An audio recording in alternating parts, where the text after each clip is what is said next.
That night, I went home too late from work. The streets were empty. It felt strange as there wasn't anyone on the road except me.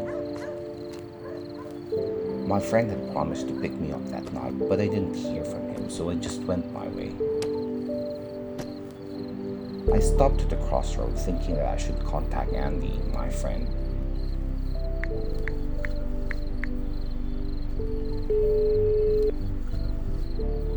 His phone kept on ringing, but he didn't pick up. As it was getting really late, I thought I should just take a taxi. I walked a bit further down the road as I hoped to catch a taxi soon enough. Not too far a distance, I saw an oncoming car. The car pulled over. The man at the driver's seat pulled down the window. I was pleasantly surprised to find out it was Jack, my other friend who also stayed overtime at work. "What are you doing here?" "I'm waiting for Andy to pick me up." "Do you want me to drive you home?" "No, that's not necessary. My house is out of the way." "Are you serious you want to stay out here alone?" "You know what? There was a kidnapping incident in this area recently." "Haha, who would kidnap me here? I'm gonna beat them up for sure." "Alright then, you take care."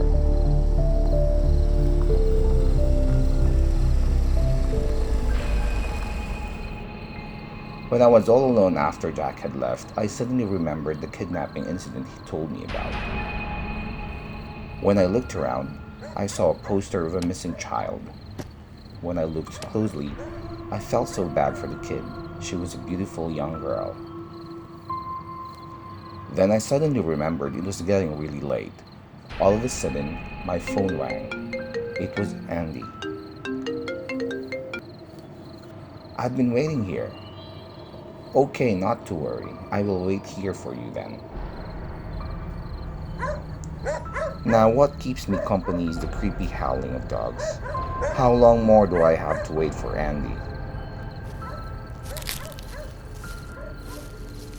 Suddenly, I saw something strange from out of nowhere. I wondered what it was.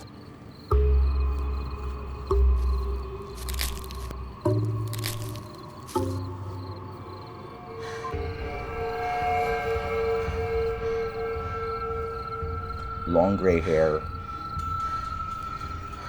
white dress. I got it all figured out. It was an old lady in a white dress.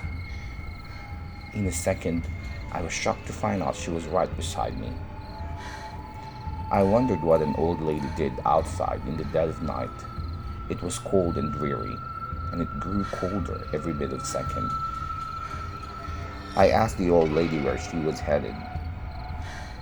She didn't say a word. All I could hear was her heavy breathing. So I asked her once more what she was doing there. Then she finally said something.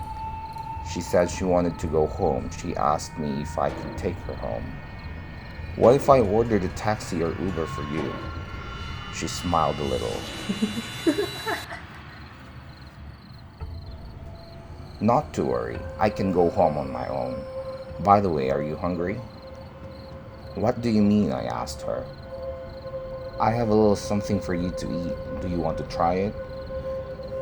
All of a sudden, she took up something from the bag she was carrying and asked me whether I wanted some food. Just take a small bite. And asked me again whether I wanted some piece of meat. I began to feel terrified. With a bit of hesitation, I tried to take a bite of his food. It tasted odd. I thought it was raw meat, and it didn't smell good. "Finish the food," she insisted. I refused. I was taken aback and felt a bit angry. At that point, her eyes were popping. She laughed very loud as she inched her way closer and closer to me. With all my might, I pushed her away and I ran as fast as I could. When I looked back, I saw what came out of the bag. I saw blood stains, a torn-up piece-cloth, and a headband. I'm sure they all belonged to the missing girl. I just ran. I didn't know what happened after that.